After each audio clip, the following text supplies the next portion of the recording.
câncer é um evento muito transformador na vida das pessoas, né? Como manter essa turma motivada? É um tema complexo, difícil, tem que ser falado com ênfase, com calma, com tranquilidade, e eu acho que, acima de tudo, tem que ser falado com carinho. Eu acho que é muito mais uma questão de empatia no momento da consulta. O que ela quer carinho, ela quer atenção, ela quer eventualmente ver alguma coisa, ou algum familiar, ou algum amigo que ela queria conversar, se despedir, queria fazer uma refeição que ela gostasse, queria visitar um lugar legal. Mas 5 minutos a mais de conversa, 3 minutos ou 10 minutos a mais de conversa, pode mudar completamente o comportamento de quem recebe a notícia também. Quando você pensa no fim, você passa a valorizar mais o hoje. Sejam bem-vindos a mais um podcast Mundo Real. Estou aqui com a Vanusa. Tudo bem, Vanusa? Tudo bem, e você? Pronta para outra? Pronta para várias entrevistas. E hoje vai ser muito legal. É. O convidado de hoje é o Dr. Cleverton Spaltz. A formação dele é Oncologia e Mastologia, graduação em Medicina pela Universidade Regional de Blumenau. Tem residência médica em Ginecologia e Obstetrícia no Hospital Nossa Senhora das Graças e no Hospital das Clínicas da Universidade Federal do Paraná. Especialização em tocoginecologia avançada, na área de concentração em oncoginecologia e mastologia no Hospital das Clínicas da Universidade Federal do Paraná. E tem o título de especialista em ginecologia e obstetrícia. Também é mestre em tocoginecologia pela Universidade Federal do Paraná. Quanta coisa difícil, né? Seja bem-vindo, doutor. Tem um tradutor aqui para falar.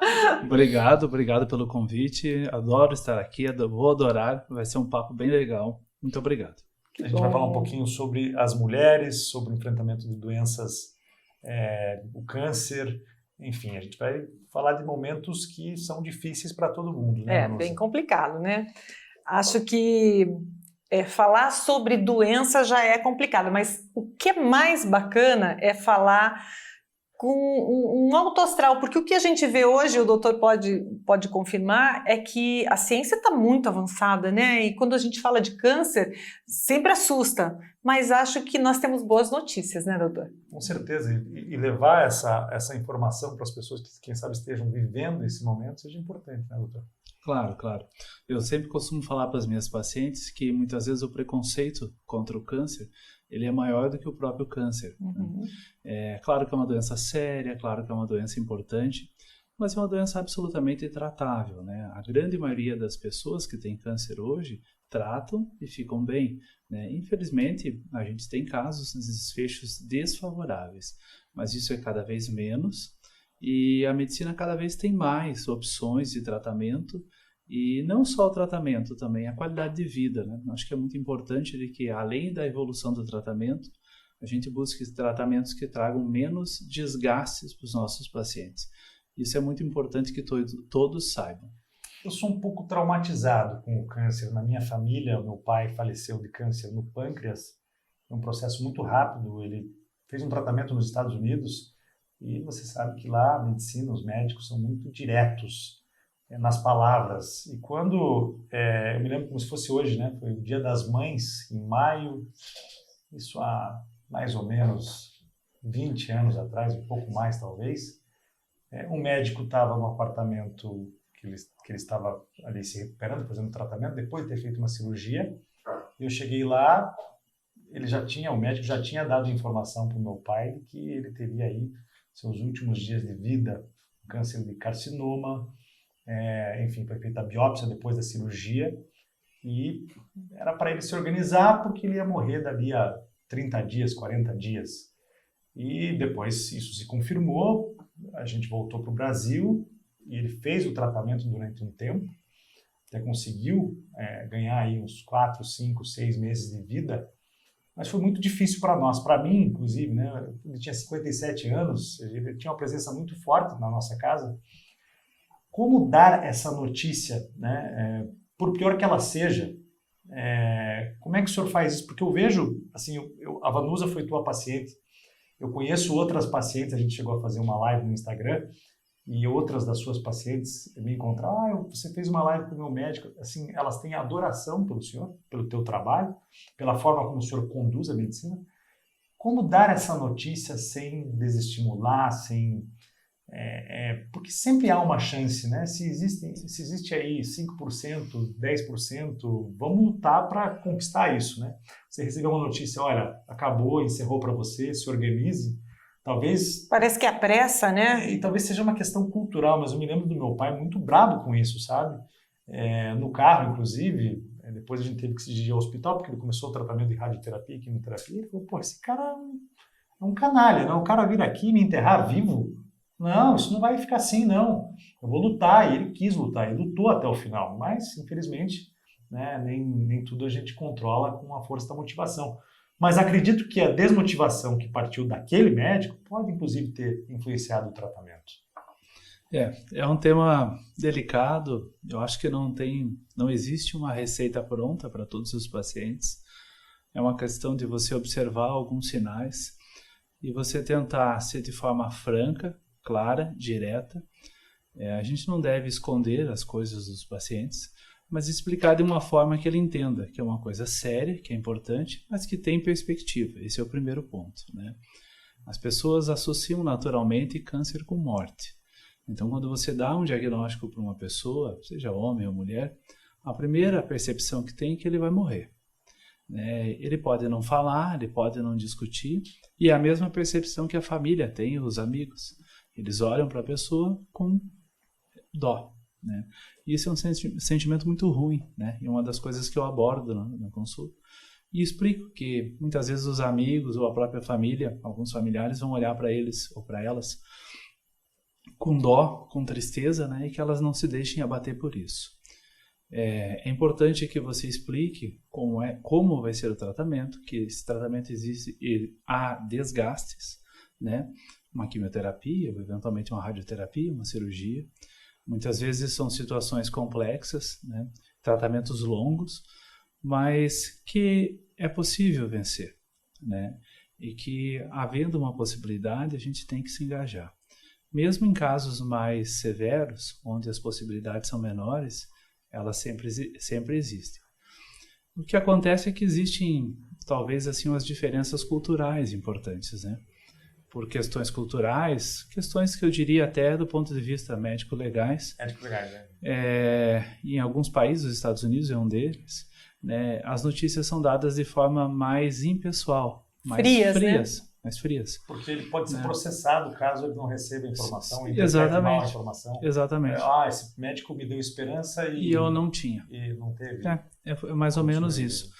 Por outro lado, eles colocam de uma forma muito categórica, assim, você tem tanto tempo de vida, tanto tempo... Teu Ninguém é Deus, né, não. doutor? E isso é uma coisa que eu aprendi cedo já, a não definir tempo de ninguém. Não, né? ele deu 30 dias, assim, ele definiu o tempo, né? Você tem 30 dias, organiza tua vida com teus filhos, uma coisa... E quanto tempo ele viveu? Ele ficou alguns meses, quase Mas mais de 30 dias, né? Veja. Eu já vi situações que eu imaginava que fossem 30 dias e foram meses até anos. E já vi situações em que eu imaginava que iam em anos e foram em dias. Então é muito difícil, né? Mesmo quando as coisas caminham, né, para um desfecho ruim, eu acho que é um momento de você engajar muito a família, de você dar muito carinho, muita atenção. Eu acho que é um tema ainda pouco explorado, principalmente aqui no Brasil, em relação aos médicos, qual que é a hora de parar, né? De você saber que você... Parar o tratamento? Parar o tratamento. E se você saber que você não tem, eventualmente, são situações cada vez mais raras, mas que você não tem muito a oferecer, e o que você tem a oferecer vai trazer mais desgaste do que benefício, né? Isso são situações difíceis, né? Nós temos uma cultura, e claro, todos nós gostamos e queremos viver cada dia, né? Uhum. Nós acordamos querendo viver o próximo dia. Mas chega um momento em que muitas vezes até a família interfere assim, de uma forma assim, muito abrupta nas decisões do paciente, acaba deixando, às vezes, algumas pacientes assim, acanhadas de expressarem as suas reais vontades, né? Uhum. Mas, enfim, é um tema complexo, difícil, tem que ser falado com ênfase, com calma, com tranquilidade, e eu acho que, acima de tudo, tem que ser falado com carinho, né? Vanusa, eu sempre digo que nós somos reféns das nossas histórias, do que nós vivemos. Uma pessoa como eu, por exemplo, que recebe uma notícia, né, um caso meu ou de uma pessoa próxima, eu sou um pessimista. Eu sou um pessimista. Por conta do que eu vivi. Sim. Em relação ao câncer. Sim. Né, se alguém, eu não sou a pessoa mais indicada para dar força para alguém próxima a mim por conta do que eu vivi, exatamente. Eu sou realista em dizer isso, inclusive. Nós estamos aqui no mundo real. Claro. Né? Será que não é preciso, assim como tem gente mais otimista? Porque teve casos, o teu caso, por exemplo, você é uma pessoa que é para motivar, para sentar do lado de uma pessoa que está vivendo isso e falar, escute, você vai vencer isso aqui. Né? É preciso, será, pesquisar o histórico do paciente em relação ao que viveu antes? Né? Será que é isso que torna o Dr. Cleverton um especialista em dar as más notícias? Eu acho que é muito mais uma questão de empatia no momento da consulta, né? Então, essa empatia, assim como você tem que ter essa empatia, por exemplo, com o psiquiatra, o psicólogo, né? O teu médico de confiança, você tem que ter essa empatia. E claro, alguns têm mais jeito de lidar com o próximo do que outros. Né? No caso do Dr. Cleverton, posso falar de cadeira como paciente, ele sabe muito bem conduzir isso. Quer dizer, ele vem com essa fala mansa, que não é sempre, tá, gente? Vem com essa fala, vem sempre dizendo, temos um problema, mas nós temos como tratar. Isso é muito legal para quem está do lado de cá. Né? Então, se eu pensar no meu histórico com câncer, perdi meus 2 avós por câncer de laringe, coincidentemente os 2, né? Já o meu pai teve 3 melanomas, câncer de próstata, tá aí, 85 anos, quer dizer, para mim, sem dúvida, ele foi uma referência. Meu pai foi uma ótima referência, porque isso faz com que você pense, poxa, ele conseguiu, eu posso conseguir, né? E o melhor é que, por exemplo, você diz, eu hoje não sou uma boa pessoa para ajudar. Você diz isso hoje. Eu também não imaginava que eu seria alguém que pudesse dar força para outra pessoa numa situação dessas. Eu acho, não que eu seja uma má influência nessa pessoa, mas eu acho que você vai sofrer mais. Talvez eu queira preparar já essa pessoa para o pior.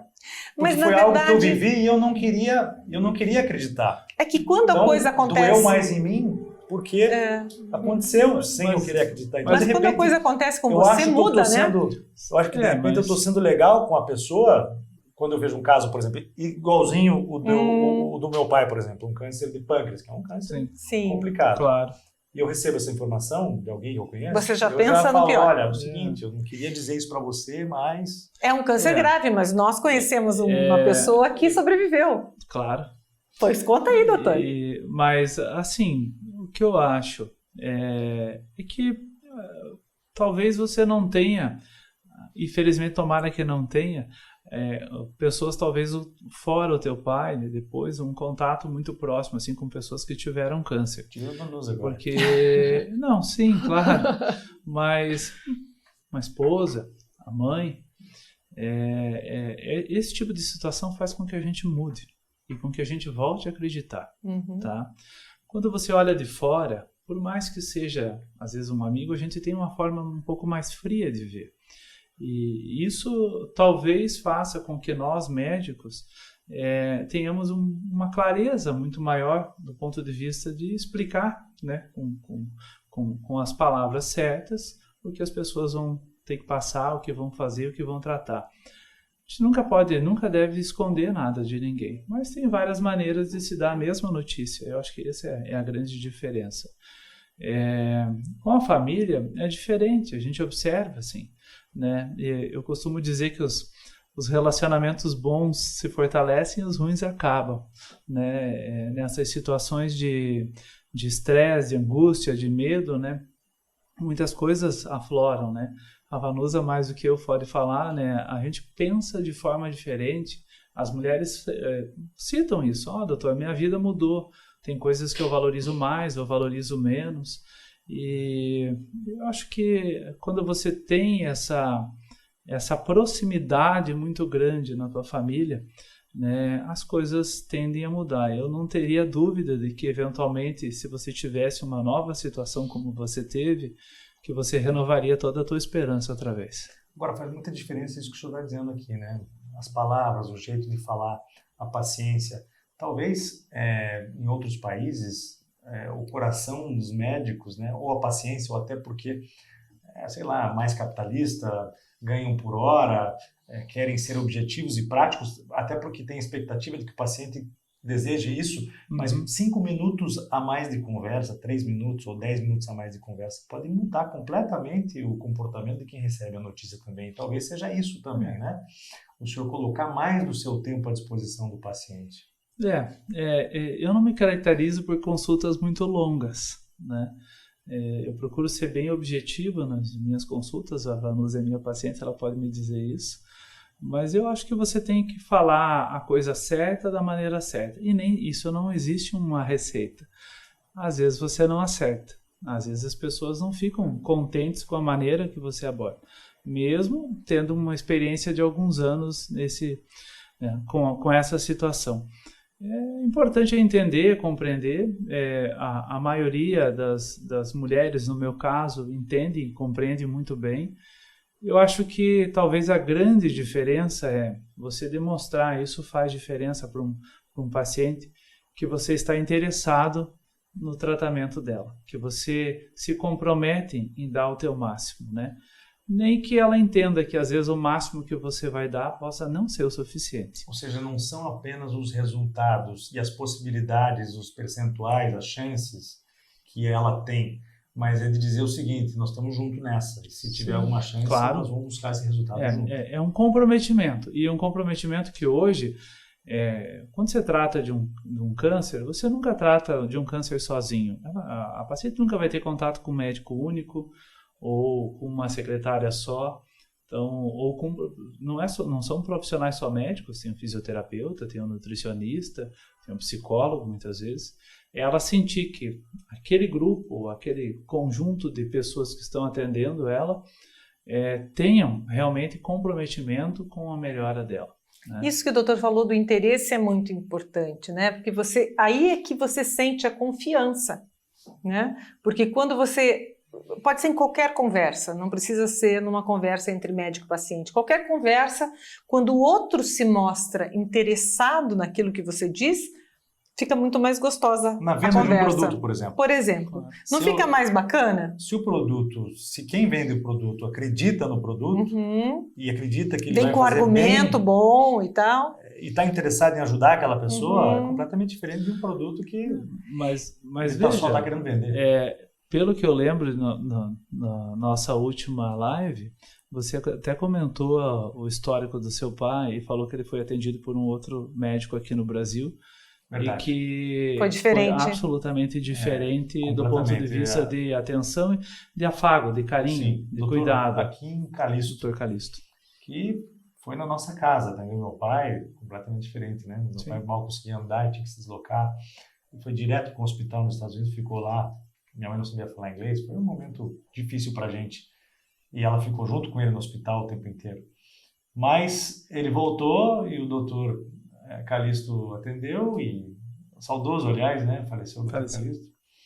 E dentro de casa, com todo o carinho, com com tratamento personalizado, assim, isso levantou meu pai, assim, levantou a bola dele, né? Porque ele se sentiu importante naquele momento para quem tinha o poder, que era o médico. A doença era a mesma, o prognóstico era o mesmo, mas o cuidado, a atenção e a percepção de cuidado foram totalmente diferentes. Não fez diferença para o desfecho, mas fez diferença para o carinho que ele recebeu e para a família também. Claro, isso me lembrou uma passagem de um livro que é Hoje é um dia importante para morrer, sabe qual é? Depois eu vou ficar devendo, a gente põe em legenda esse nome, porque é muito interessante esse livro, que fala sobre a morte, né? E essa médica, ela conta uma passagem de uma paciente terminal no hospital, que quando ela chegou no quarto, a pacientinha estava muito triste. E ela falou, mas o que aconteceu com a senhora? Digamos, Dona Maria, o que aconteceu? Puxa, você sabe que o médico me acompanhou todo o meu tratamento há anos, por anos. Ele passa todos os dias aqui na porta e ele abaixa a cabeça quando ele me vê. Ele não vem falar comigo, só porque eu estou morrendo. E aí, aquilo, né, a escritora coloca como o que era pior para aquela paciente não era saber que ela ia morrer.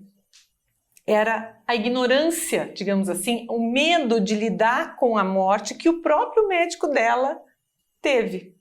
Então, para você ver como essa questão do interesse, de estar junto, segurando na mão, às vezes, é importante. Isso, como é que o senhor lida com isso? Como é que o médico, de modo geral, tem que ter um lado espiritual muito forte que acompanha a medicina? É claro que o senhor não pode levar isso para o paciente, porque claro, ali o senhor está sendo chamado para resolver através da ciência. Sim. Mas a pessoa sente isso muitas vezes, né? Quando existe assim uma segurança em relação ao comportamento do médico quando se trata da morte. Ah, sim. Mas, assim, primeiro em relação ao lado espiritual, acho que é extremamente importante, né? Isso a gente observa desde o começo, quando você vai dar a notícia do câncer, né? As pessoas que eventualmente acreditam em alguma coisa, eu não estou entrando no mérito de qual religião tenho, elas encaram de uma forma talvez um pouco mais tranquila.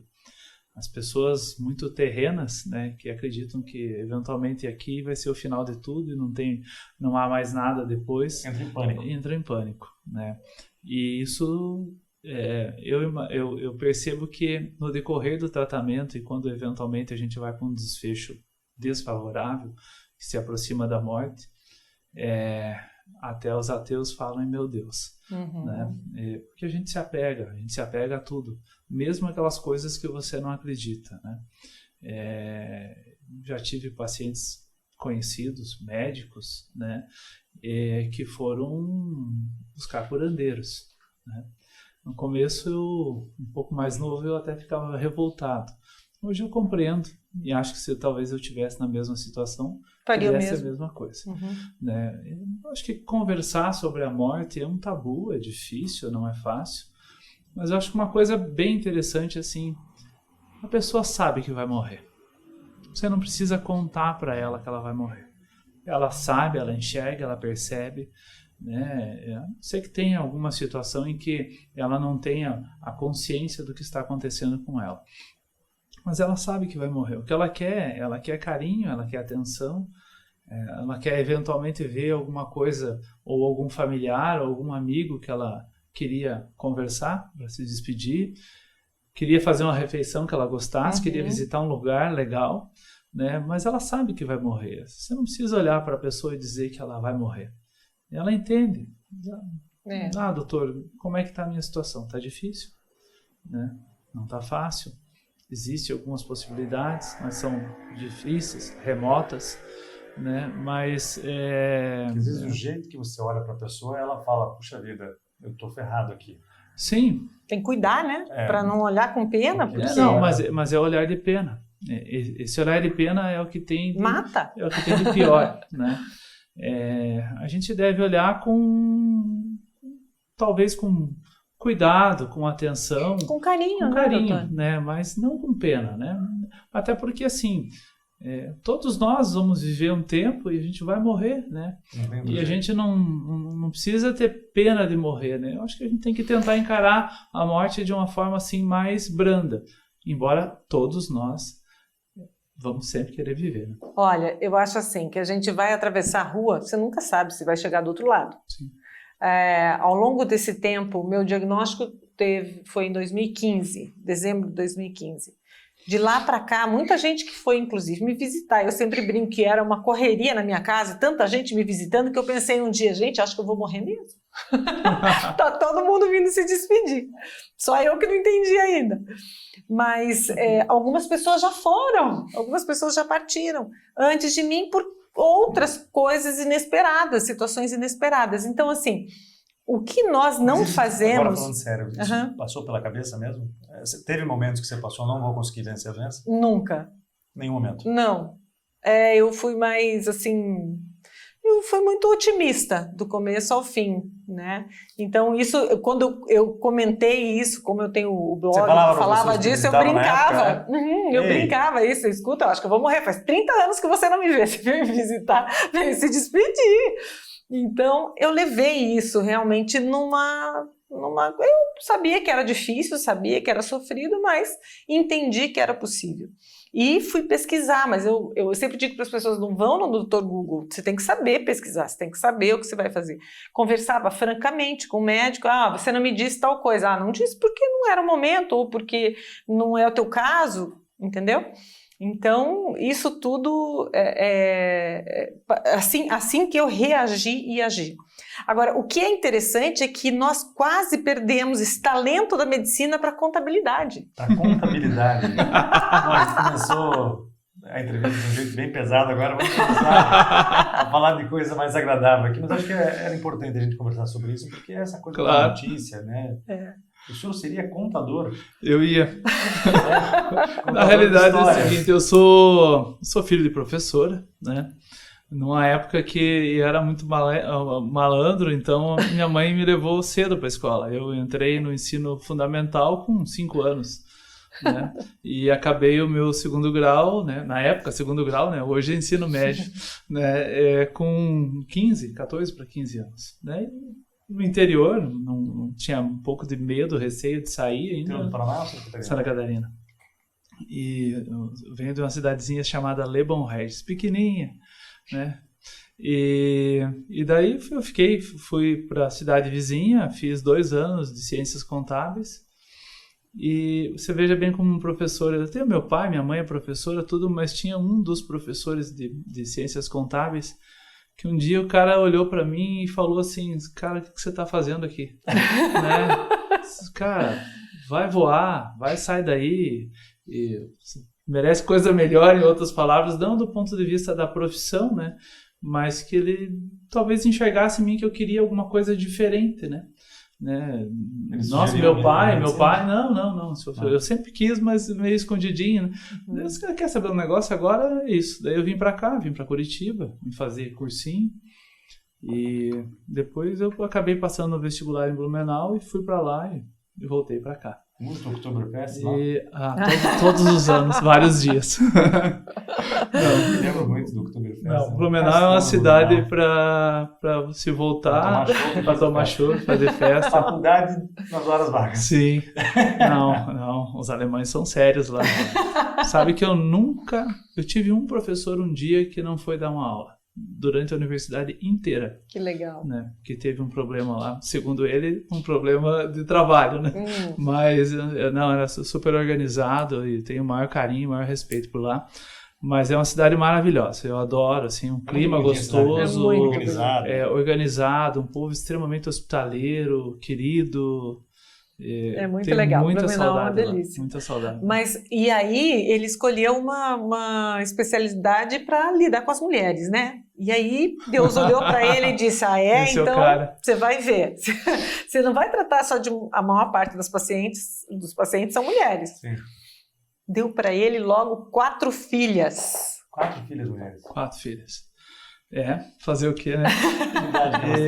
Eu tenho uma filha que é a mais velha, a Malu, tá com 15, e depois a gente planejou de ter 2, né? Mas daí veio trigêmeas.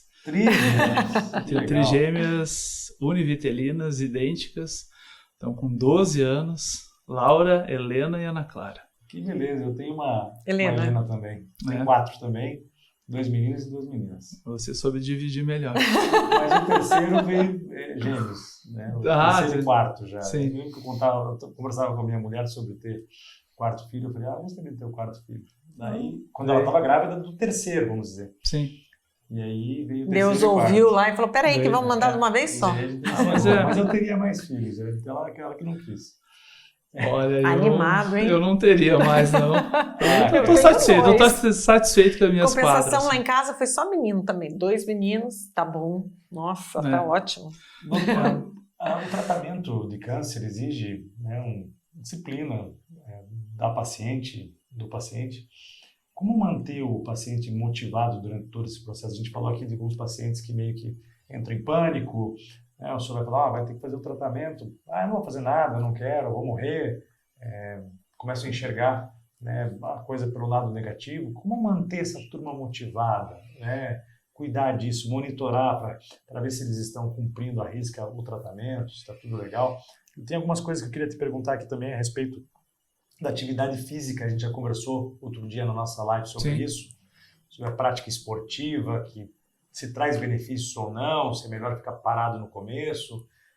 Na prevenção, é lógico, né? Durante o tratamento e no pós-tratamento. Tá. Bom, em relação à motivação, eu acho que isso é muito individual.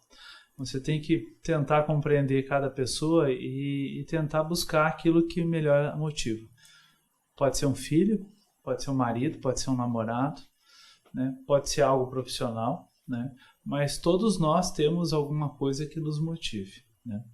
E engajar esse motivo importante no tratamento é legal, porque dá um exemplo clássico, assim, né? Uma mulher de 40 anos que tem filhos aí na faixa dos 12, 13 anos ainda, são muito dependentes, né?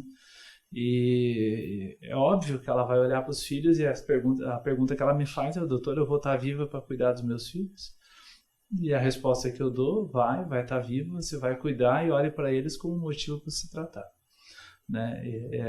Esse é o lado fácil, o lado óbvio, né? Algumas pessoas têm motivos um pouco mais obscurecidos, assim, mas a gente vai chegando. De alguma maneira, você vai tentando engajá-las para que façam o tratamento. E eu acho que o importante, assim, é mostrar, né, que vale a pena, que ela tem uma perspectiva muito boa de ficar bem, engajar outras mulheres, né? Hoje, principalmente as mulheres, elas têm, por exemplo, os grupos de WhatsApp, né? Rede de apoio, Rede de né? apoio, a Associação das Amigas da Mama, que é muito atuante também, né?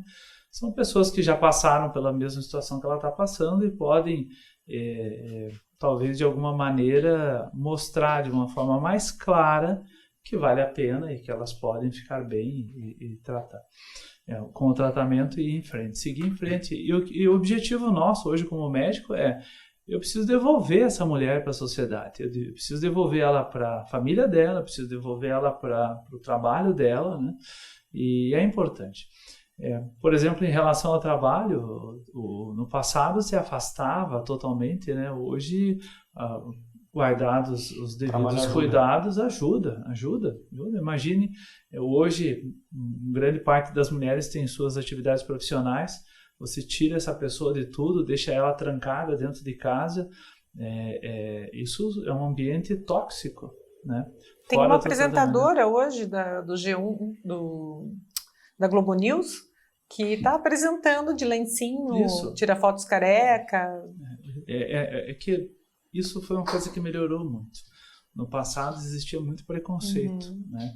Inclusive das próprias empresas, né? Com demissões, afastamentos, né? Hoje essa clareza assim, com que se fala sobre o assunto, talvez uma das coisas importantes do Outubro Rosa também, né? Trazer um tema assim que ele fique um pouco mais suave na discussão, na conversa, assim, né?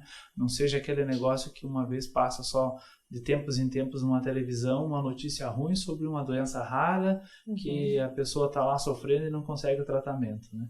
Esse tipo de situação é pontual, mas ele traz muito menos exposição, né? Essas campanhas, principalmente o Outubro Rosa, ajudam a desmistificar, né? Em relação à atividade física, ela faz parte do tratamento. Eu diria que seria uma das linhas de tratamento, né, o controle de dieta, de atividade física. Já existe uma vasta comprovação científica de que a atividade física e uma dieta adequada você consegue diminuir o risco de ter câncer, né? A OMS, agora há pouco, ainda no Dia Mundial do Câncer, lançou uma campanha falando que, basicamente, de alguma maneira, 40% dos cânceres poderiam ser evitados, né? A gente tem que entender que o fato de você se proteger com uma dieta adequada, com atividade física, não te isenta de ter o câncer, mas reduz o risco de tê-lo, né? Para as mulheres que estão em tratamento, uma condição clínica, uma condição cardiovascular melhor, isso facilita, por exemplo, na cirurgia, na recuperação, na cicatrização, na redução dos efeitos colaterais, por exemplo, de uma quimioterapia, né? E no pós a mesma coisa, né? Aliás, assim, esse é o câncer é um evento muito transformador na vida das pessoas, né?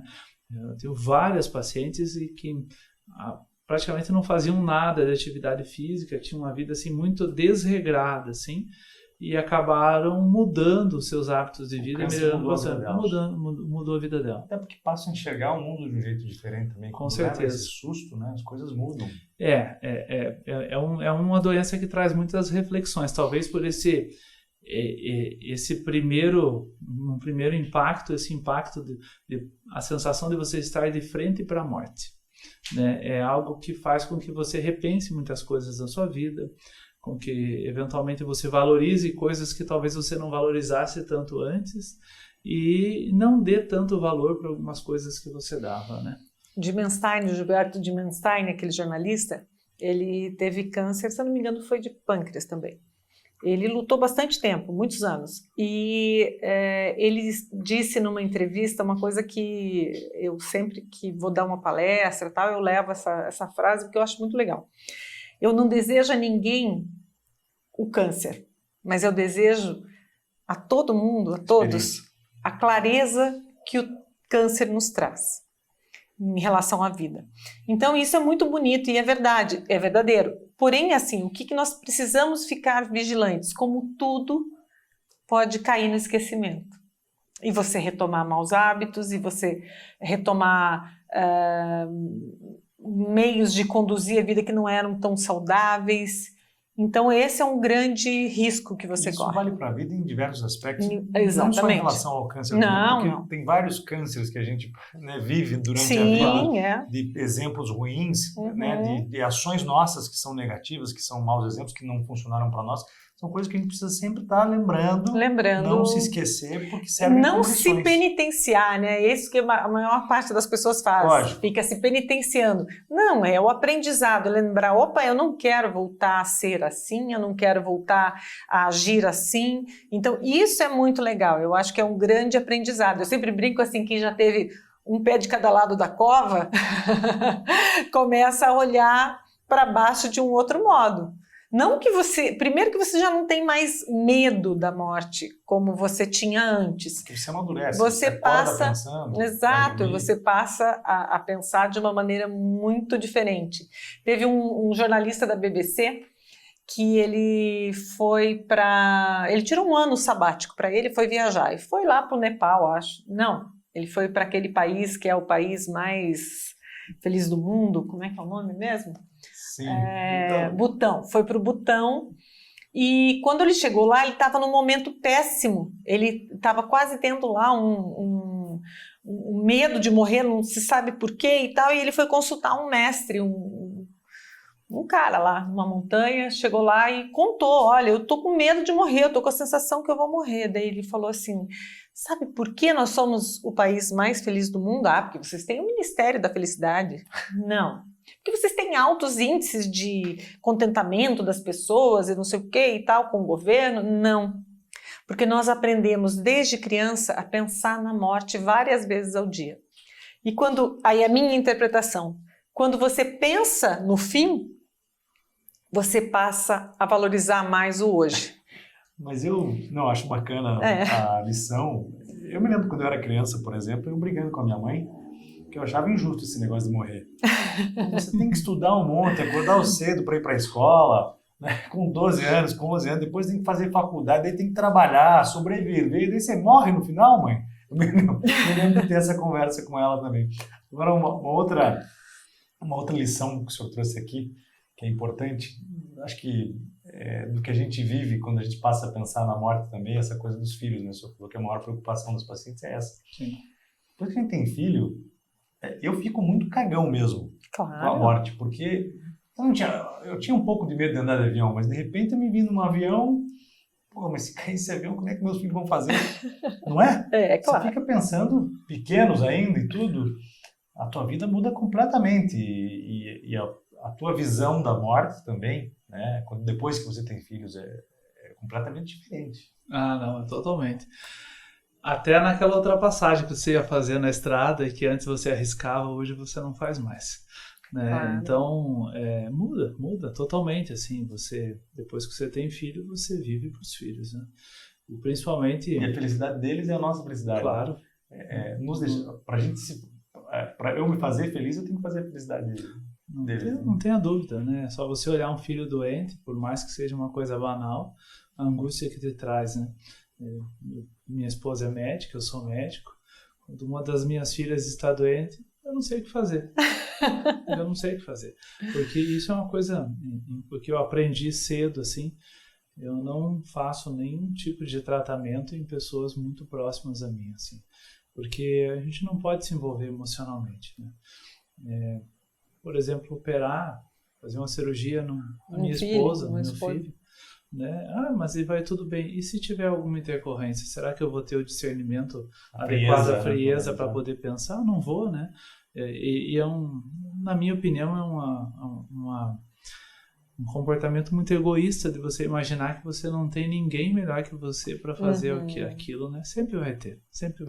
Agora, doutor, será que o destino colocou essa mulherada na tua vida para o senhor aprimorar essa sensibilidade que o senhor tem com as suas pacientes? Provavelmente, porque eu já aprendi a entender um pouco das cores, do jeito que elas falam, porque as nossas cores não são iguais às delas, né? O nosso é um vermelho, o delas é diferente. O verde eu confundo com o azul e assim por diante. Eu já aprendi um pouco. Aprendi a observar os calçados. Olha, tá vendo? E aprendi esse convívio junto com as minhas filhas e com a minha esposa, realmente me ajudam muito, assim, né? Eu acho que você olhar para as mulheres e entender um pouquinho melhor o que elas valorizam, o que elas não valorizam, né? É um pouquinho diferente do que nós valorizamos, né? E eu aprendi isso, sou extremamente feliz com as minhas 4 filhas e sou muito paparicado, sou muito cuidado. Imagina a hora começarem a chegar os genros.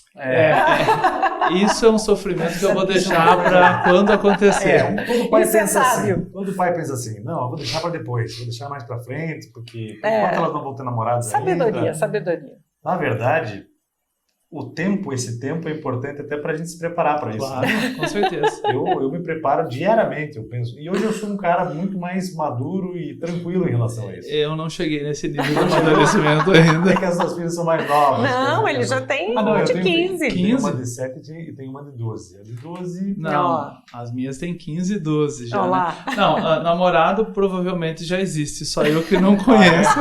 Com certeza existe. É o último a saber, né? Mas eu gosto de provocar a minha bastante. Eu chego na escola e falo, olha, eu vou te deixar agora, vou abrir o vidro e vou te dizer que te amo, aqui na frente de todo mundo. Faço isso quase que diariamente quando eu deixo elas na escola. Ela quer morrer, ela quer me matar. Ela vou gritar, eu te amo, filha. Não, pai, não faça isso. Ele pega a mochila e sai correndo, né? Com medo que eu faça. Né? Claro. Imagina, filho, não vou fazer isso. Mas eu já fiz. Já fez? Olha que pai legal, hein? O pai é legal. Legal nada. Então é o que eu tô falando. Mas eu queria que você contasse a história daquele... Porque o João precisa ouvir. A história daquele médico que teve câncer de pâncreas e que até hoje está aí para contar a história. Ah, sim, claro. Esse médico é o Cícero? Posso falar o nome? Pode, né? claro. Cícero é na realidade, é o meu grande parceiro de trabalho. Nós somos em 9 mastologistas que trabalham juntos, né? E mais ou menos com o Cícero a gente começou na mesma época, né? E todos são maravilhosos, mas a gente tem uma afinidade maior, até porque a gente opera mais junto. É assim, ele estraga e o Cícero conserta. Mais ou menos. Entendeu? Isso. Doutor Cícero Urba. E Cícero, em 2007, teve um diagnóstico de um câncer de pâncreas. Eu não vou saber exatamente a idade que ele tinha na época, mas provavelmente em torno de uns entre 30 e 35 anos. Bem novo. E aquele negócio de a gente estar começando, nós começamos em 2005, né? Por intermédio, isso vale a pena, já que é para lembrar, né? O Dr. Rubens, que é um dos médicos lá da clínica que praticamente formou todo o nosso grupo, né? E de repente vem aquela bomba do cara com câncer de pâncreas, que, claro, é um pouco diferente, não era um adenocarcinoma, mas era um tumor de pâncreas, passou por uma cirurgia absolutamente difícil, desgastante, né? E tá aí, como eu falo, né? Vaso ruim não quebra. Ele tá bem, tá conosco até hoje. Eu lembro exatamente do dia em que ele operou, foi 12 de março de 2007. Eu tenho uma certa facilidade para guardar a data. Contador. E desde então, assim, é uma pessoa assim... Fez a cirurgia? Fez a cirurgia. Fazer radioterapia, quimioterapia? Não precisou, felizmente não precisou. Na realidade, fez um diagnóstico ao acaso, feito pela esposa, que é radiologista, porque estava com a cólica, imaginou que pudesse ser alguma pedra na vesícula. Ela fez ultrassom, viu, e obviamente, daí, claro, já foi pedir para algum colega avaliar, enfim, seguir. E já era sintoma? Era um pouquinho de sintoma, assim, e acabou dando sorte de fazer um diagnóstico também de uma doença que muitas vezes é muito silenciosa, né? E fazer um diagnóstico cedo, tratou, tá bem, tá lá, e felizmente o nosso trabalho, e ele é uma parte integrante, né, e fundamental de todo o eventual sucesso que a gente possa ter. Por que ele conseguiu vencer? Porque ele era jovem e... Não, primeiro assim, o tipo de câncer que ele teve era um câncer de bom prognóstico, né? Pegou cedo. Pegou cedo, fez um diagnóstico cedo. O fato de ser jovem ajuda numa recuperação de uma cirurgia tão grande, né, que muitas vezes pode ter... as cirurgias de câncer hoje, elas têm em torno aí de pouco menos de 10% de mortalidade pela cirurgia, né? Então é uma situação muito diferente de nós operarmos mama, né? A taxa de mortalidade de uma cirurgia de mama é praticamente quase zero. E quando acontece é muito relacionado a outras comorbidades das mulheres do que eventualmente pela cirurgia em si, né? É diferente de uma cirurgia de pâncreas, né? Enfim, venceu por vários fatores, assim, um pouco de sorte, um pouco de grande competência de quem lhe tratou, né? Mas... Com certeza. O senhor falou um negócio interessante aqui, o diagnóstico foi quase que um acidente. Será que existe uma maneira de prevenir, tornando esse diagnóstico, ou pelo menos o exame? Essa é uma boa pergunta, assim, porque a gente não vai conseguir prevenir tudo, né? Existem cânceres que são absolutamente preveníveis ou detectáveis de forma precoce. Mama, colo de útero para a mulher, próstata para o homem, colo, intestino, né? Mas, por exemplo, para a mulher ainda não existe uma fórmula de fazer um diagnóstico precoce de câncer de ovário, que eu te diria que tem uma situação assim mais próxima do câncer de pâncreas, que também é outro câncer difícil. Um índice de mortalidade alto, um índice de mortalidade alto, ainda proporcional ao número de diagnóstico. Felizmente são cânceres assim com incidência menor, né?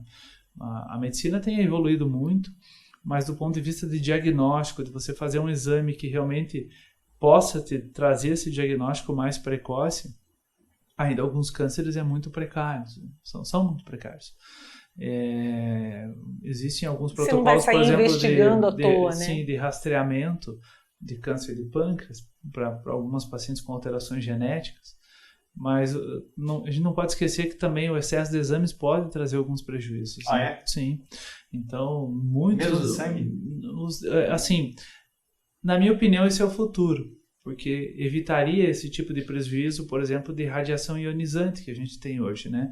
Muito se fala da mamografia, a mamografia é extremamente segura. A mamografia tem uma radiação comparável a algumas horas de sol. Né? Você tem mais radiação no avião, né? Sim, do que... mas a repetição, por exemplo, de tomografias de forma seriada e sequencial durante uma vida inteira pode trazer um efeito cumulativo que pode ser danoso. Então, eu acredito que o caminho são exames de sangue, né? Não baseado em genética, né? Em análise genéticas de células. Já existem alguns exames nesse sentido. Existem, por exemplo, pesquisas em câncer de mama que estão tentando, por análise de sangue, chegar na eficácia que a mamografia tem, né? Por outro lado, os exames genéticos, os convênios, por exemplo, eles são muito rigorosos para liberar um exame genético, uma coisa absurda. Ainda existe, ainda bastante. Bom, assim, Quem eu acho que nos últimos. Talvez sejam exames mais caros. São mais caros, mas houve uma redução de custos bastante significativa. Estou falando de um exame genético que há 10 anos atrás custava aí R$15.000 e hoje custa R$2.000. Né? Então, até porque para o plano pode sair mais barato do fazer que um diagnóstico tratamento. E eventualmente algum tipo de prevenção. É. O problema é que, assim, no caso do câncer de mama, menos de 10% dos casos têm origem genética, né? E os outros 90%? Os outros 90% estão reservados ao próximo prêmio Nobel que descobrir isso. Né? Porque ainda não se tem. É uma angústia das pacientes. Mas, doutor, de onde que vem isso? E mais angustiante é a nossa resposta de falar que não sei. Né? E eu dou exemplo. A hipertensão da sua mãe, ela não sabe a causa. Né? O diabetes, na maioria das vezes, você não tem uma causa definida. Né? As doenças reumatológicas são doenças que nós chamamos de doença crônica, na realidade para encobrir um pouco a incompetência nossa como médicos, né, ou cientistas, de saber uma causa exata para isso. Então, o teste genético, ele ajuda para nós em torno de 10% só dos casos de cânceres de mama, câncer de ovário também. Né? Outros, você tem uma causa muito mais clara, colo de útero, né, muito associada ao HPV, o câncer de pulmão, né, a grande maioria são pessoas com fumantes, tabagistas, né, mas de resto, assim, ainda tem um caminho muito grande pela frente, assim, é uma Já doença... se sabe que a obesidade também é responsável por alguns cânceres, né, doutor? Mas é um caminho muito complexo. Sim. Agora eu queria fazer um comentário aqui, que o senhor comentasse também, mas informalmente, sem se comprometer. Em alguns países, os convênios, o seguro de saúde, ele analisa o cliente, né, pelo seu comportamento, né, se pratica atividade física, se não é fumante. Como seguro de carro, né? E ele fica mais barato para aquela pessoa que não tem uma vida, que não é sedentário, que não fuma, que faz exercício. Lá é feito com as empresas, eles não têm uma saúde pública. O Obama tentou fazer lá o Obamacare lá, mas não teve muito sucesso, né? Um sistema único de saúde público para todos. Então, eles dependem rigorosamente dos seguros privados. Mas eles estabeleceram esse método, né, para julgar, porque é isso que a Vanusa me disse há pouco. O teste genético custa mais barato identificar antes do que o tratamento depois. Claro. Mas, pelo que eu sei, até estava uma discussão do Congresso Nacional há pouco tempo, a respeito do tratamento de quimioterapia e radioterapia que o seguro de saúde privado não cobre. Não, agora você tem uma cobertura. O que não passou no Congresso, ou melhor, eles votaram de acordo com o veto presidencial, foi para que não fosse, não tivesse cobertura a quimioterapia oral e alguns medicamentos para efeitos colaterais. Então, o que também é muito ruim, né? Porque você tem um prejuízo para o paciente, muitas vezes. Ele vai piorar em outras situações, né? Não precisa fazer um debate, regularizar, né, um marco de regulamentação dos seguros no Brasil, porque é um absurdo. São poucas empresas de seguro e não é só ruim para o paciente, como disse a Vanusa aqui. O médico também recebe muito pouco. Então você paga o teu seguro mensalmente, tudo direitinho. São poucos médicos que aceitam o teu seguro de saúde, né? Sobre esse tema, assim, é um tema complexo, difícil. Na minha opinião, ainda eu acho que avançou, porque não faz muito tempo que todos os medicamentos via oral de câncer não eram cobertos. Por exemplo, para as mulheres, os bloqueadores hormonais, que 70% usam, não eram. O que acontecia? Ou ela ia para o sistema público, que pagava, daí, por mais que ela tivesse um seguro de saúde, ela ia ou não, acho que nem conseguia na época, ou comprava, né? E depois, a partir, eu não lembro do ano, talvez de 2011, 2012, que isso começou a ser obrigado, né? A ANS acabou obrigando esses medicamentos. Mas aí você colocou um assunto que eu acho bem interessante, assim. Na realidade, eu imagino que você queira falar assim, uma espécie de cashback da saúde, né?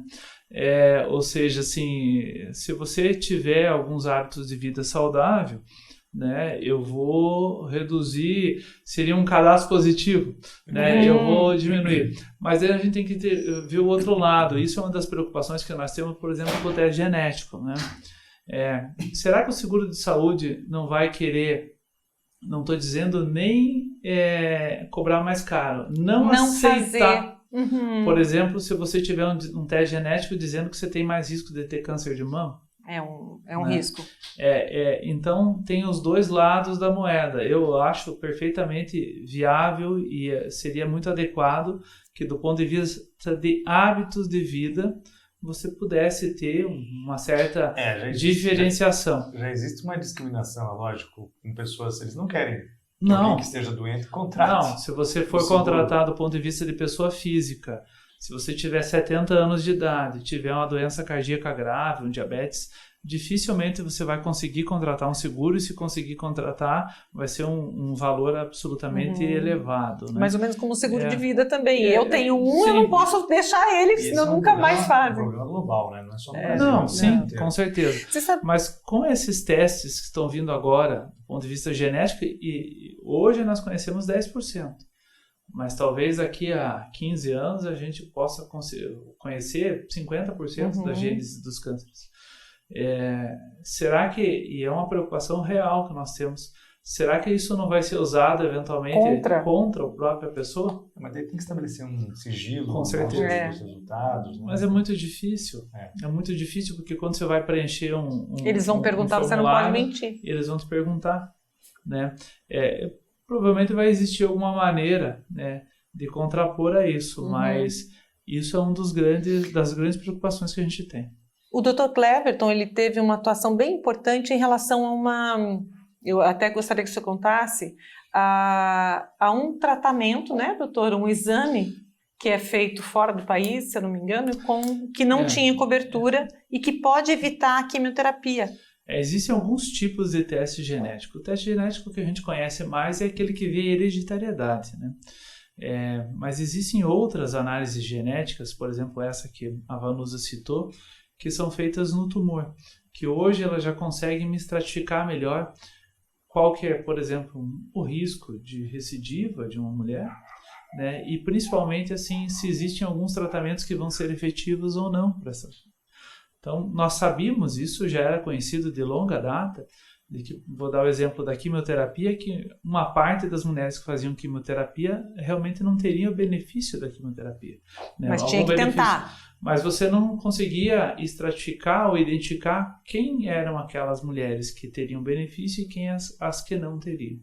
E esses testes hoje, existem várias plataformas, a mais conhecida e a mais validada do ponto de vista científico que nós conseguimos inserir aqui talvez no maior convênio de Curitiba, é uma plataforma que analisa, são 21 genes do câncer daquela mulher, não é para todas as mulheres, é para um subgrupo, um subtipo específico, e ele consegue me dar com exatidão, né, se aquela mulher tem um tipo de câncer que vai ser sensível ou vai ter benefício do ponto de vista de uma redução de risco de recidiva com relação à quimioterapia ou não. Esse teste não é um teste barato, é um teste que hoje é dolarizado, é feito nos Estados Unidos. Existe um laboratório no Brasil que tem a concessão, eles recebem esse material e mandam para os Estados Unidos e voltam. E é o tipo de teste que na medicina é um teste difícil de ser encontrado, porque ele é um teste que traz benefício para as pacientes, que é o mais importante, que obviamente faz com que os médicos consigam dar o que tem de melhor para os pacientes, e que se você colocar em análise de custo econômico, ele reduz o custo do convênio. Por mais que ele seja um teste caro, né, o número de mulheres que fariam quimioterapia e deixam de fazer baseado no resultado do teste acaba sendo economicamente muito melhor para o convênio. Porque quimioterapia é muito cara. Só para você ter uma noção, esse teste ele já foi, se eu não me engano, foram 3 vezes que foi tentado inserir ele no rol de procedimentos da ANS e não foi aceito. Obviamente existem alguns lobbies importantes de várias indústrias para isso, né? Mas concorrência, indústrias, por exemplo, de medicamento e assim por diante, né? Do medicamento Aqui quimioterápico. nós fomos direto num convênio, né? Via sociedade, e a gente conseguiu mostrar para eles, do ponto de vista, ficamos praticamente quase 2 anos fazendo análise de custo, e eles, a partir de janeiro de 2020, eles aceitam esses testes, assim, e isso foi um ganho muito, muito expressivo. Uma conquista. Assim. Dr. Cleverton Spaltz, foi um prazer muito grande, que conversa boa, a gente poderia continuar. Eu sempre falo aqui para os nossos telespectadores que é uma conversa, não é uma entrevista formal, e a gente procura pessoas assim, com as qualidades como o senhor tem aqui, e tenho certeza que entregou muita informação para o nosso telespectador, gente que vai sair diferente, né? Com certeza aprendeu, se divertiu, e vai poder debater os assuntos que nós tratamos aqui, como a prevenção do câncer, as doenças que muitas mulheres enfrentam. A gente vai enxergar pelo menos de um outro jeito. Agora é legal a gente poder ter conversado também sobre o futuro, né, do tratamento, da medicina, dos convênios. Foi bem bacana mesmo. Obrigado. Obrigada, doutor. Um prazer recebê-lo aqui. Obrigado, eu agradeço. Acho que sempre é importante a gente esclarecer alguns pontos, e esses temas polêmicos eles têm que ser mais conversados, eles têm que ser desmistificados. Muito obrigado. Perfeito. Um abraço. Obrigado. Tchau, gente. Tchau. Tchau.